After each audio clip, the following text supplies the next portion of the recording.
Welcome back everyone to my next video review. Now I'm bringing you NECA's Pacific Rim line with their latest Gipsy Danger figure from the Hong Kong Brawl. This is the scene in the movie, in case anyone isn't familiar or doesn't remember, when Gipsy Danger is picking up crates and ships and whatnot and comes along this freighter and is pretty much finishing off Leatherback and then later Otachi, when Otachi flies him up into the sky and he brings out the swords and cuts off the wings. So it's a pretty epic battle in the movie, and NECA has finally made a better form of Gipsy Danger with the accessories that are pretty much right to, or accurate to the film and what we see in the scenes. Now it was a little bit of a shocker to get another Gipsy Danger because the first two were basically repaints of each other, and the second version had just the chain swords, even though the first one did have chain swords as well, which was a little bit awkward because Gipsy never used the chain swords in the beginning of the film. So it's nice that they were able to capture the more accurateness of the film and what accessories went with which scene and which model and whatnot. And also they improved the paint, the articulation, and made Gipsy, sorry about that, a little bit larger, just slightly enough to get it more accurate with the rest of the Jaegers and the Kaiju coming up. So as you can see, and as I mentioned, we do have the freighter as the main weapon in this battle, or in this package and the battle from the scene. And it is, I mean, the detail is just incredible. I haven't really seen any other vehicles or ships, or even those used as weapons from any other lines, but NECA has finally given us the ship from the Hong Kong battle. And Gipsy doesn't like to stand up very much, so I will lay him down for now. But here's a close-up of the ship. As you can see, all the detail as, you know, a ship normally would. You can see the bridge up here, the hatches, and any lifeboats or life rafts on the side. And you can see where Gipsy is grabbing, or does grab the ship too, and they put in little holes for the fingers to grab it very well at the bow of the ship, or almost to the bow. Going along, you know, it's a nice paint app, pretty smooth. And in the back of the ship you can see some damage as well from the rudders and propellers. So overall, you know, it's a really cool piece to have. I haven't seen, let alone any other Pacific Rim lines. I know Sideshow has their massive Pacific Rim statues, but you know, it's not the action figure form that we get with NECA, and it's really cool that we get all these accessories with each coming wave. So before I continue with the rest of the figure, I'll go ahead and continue with the accessories. As we can see, we have a new and improved chainsword as well. I do have the second version of Gipsy Danger, and I'll show him in comparison in a little bit. Let me just get this into focus.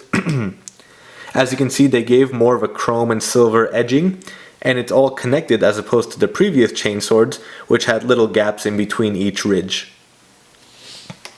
And then the two hands, or the set of hands that come with it, are just closed fists for, I guess, punching or any other scene, or any other movement you want to make. And they come with the pegs as well. So nothing too crazy, nothing too different than what we've been normally seeing. Now let's get a better look at Gipsy again. So as I mentioned, he does have a better range of articulation. It is, however, still a little bit difficult. I don't know if I keep getting lemons or what the deal is, but none of my Gypsies have ever liked to stand up for her quite some time, until I got the figure stands, and now I'm just trying to pose this current Gipsy with their figure stands with the ship as well. I know the ship gives it a little bit of a top-heavy feel, so whichever way you pose it, it might fall that way, or just getting the grip right also helps with his balance.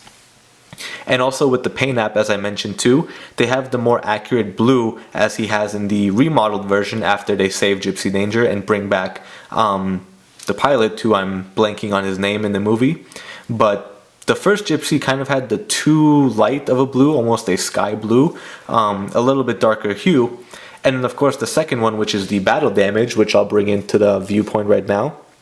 Of course it is a battle damaged, but you know, it was essentially a repaint, and now the new Gipsy, the Gipsy 2.0, has the more accurate paint scheme and paint hue to the film. And as you can see too, the new Gipsy is slightly taller. Let me bring in the tape measure. So they're both just about 7.5 inches tall.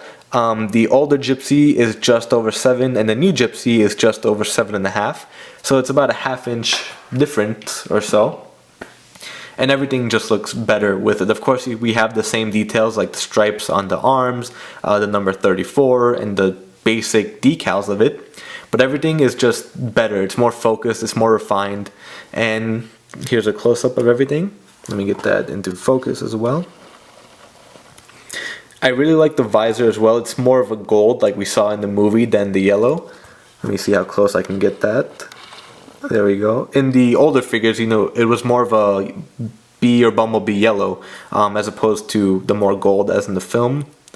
And then the reactor in the middle is also a little bit, no, it's the same basic size. Yeah, it's the same depth, but more of a fiery color to it. And you can see everything's a little bit brighter, the whites and the red stripes. The back, more details and everything. So overall, you know, it is my favorite Gypsy of the 3 so far, and I'm really glad they did remodel everything and give it the more articulation. So with that, let's go over the articulation of this figure. The head is a big difference. You know, you can definitely, you can't, you know, of course you can't move it too much still, but it does have better movement than before. You can move it more up and down, and nope, just popped it off. And as you can see, it's on a ball joint right there, so I'll just pop that back in. There we go. Let me see if I can get that back in. Yep, just pop back in, so it's not too hard, don't need to heat that up. The arms are a little bit hindered from the shoulder pads, but then you can go kind of far out of the shoulder. Nice movement up and down, or back and forth. The elbows, very good, 90 degrees right there. And you can't twist at the elbows, but you can twist the hands. No finger articulation as usual. I think Cherno Alpha is the only one who's had finger articulation, but even that was just the main 4 fingers and the thumb. We have the upper abdomen, slight crunch and slight twist. Nothing at the waist, but the legs, they kind of go in and out, but this thigh pad or thigh armor kind of hinders it. Nice forward and back rotation, and it does twist in and out, which is pretty good. There is the double jointed knees as well. The upper joint might be a little bit stiff, so be careful with that. Don't try snapping it off. And again, we get the toe. Actually, I'm not sure about the heels because the heels don't seem to move on mine, but we do get the toe articulation. Those go pretty far forward, so that's really nice. And then slight twist and slight bend as well at that. So, you know, Pacific Rim definitely has it's a cult following, but you know, it's a very large following. Guillermo del Toro did a phenomenal job with it. It's one of those films, either you love it or you hate it, and we love it enough that NECA has brought us this Pacific Rim line, and we of course have so many more figures coming. We have Otachi, which I have pre-ordered again through Toy Zoo, so be sure to check them out. And of course, who knows what else we will be seeing at Toy Fair and Comic-Con this year. But I have full trust in NECA, and I know all the collectors will continue to be happy and pleased with it. With that being said, thank you everyone for watching again. Thank you NECA for the Pacific Rim line. Thank you Toy Zoo for sending me the Otachi. Thank you all for the support. Be sure to like and subscribe, and stay tuned for the next review.